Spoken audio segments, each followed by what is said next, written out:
చాలామంది రాజకీయ నాయకులు వాళ్ళ యొక్క పార్టీ ఆఫీస్‌లో గాని, లేకపోతే వాళ్ళ ప్రైవేట్ ప్రదేశాల్లో ఫ్లాగ్ ఇనాగ్రేషన్ చేస్తారు.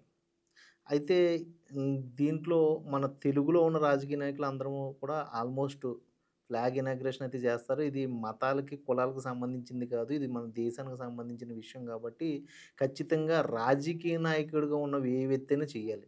మరి జగన్మోహన్ రెడ్డి గారి విషయంలోకి వచ్చేటప్పటికి గత 3 సంవత్సరాల నుంచి ఈ ఫ్లాగ్ ఇనాగ్రేషన్స్‌కి అతను ఎందుకు అటెండ్ కాలేకపోతున్నారు?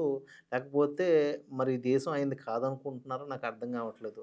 ఎందుకంటే నేను ఇన్ని ఫ్లాగ్ ఇనాగ్రేషన్స్ చూస్తే ఎక్కడో ఒక ట్వీట్ అయితే ఉంటది తప్ప, ఫ్లాగ్ ఇనాగ్రేషన్స్‌కి రావట్లేదు. కనీసం జనగణమన పాడే యొక్క కార్యకర్త కూడా సరిగ్గా ఉండట్లేదు అంటే, మరి ఆ పార్టీకి ఉండే విలువలైనా అవి. మరి ఆ పార్టీ దీని మీద స్పందిస్తదా? నిజంగా ఇది న్యూస్ కథనం చదివితే మరి మన మీద ఏమైనా డిప్లొమాటిక్ కేస్ ఏసేసుకుంటారేమో గానీ, ఇది ఎంతవరకు సమంజసం? ఇది మీ ఇండియా కాదా? ఇండియాలో ఏ రకరకాల మనుషులుండొచ్చు, రకరకాల గొడవలుండొచ్చు కానీ రకరకాల జెండాలు లేవు గదా! ఒకటే జెండా కింద, జాతీయ జెండా కింద మనం బతుకుతున్నాం.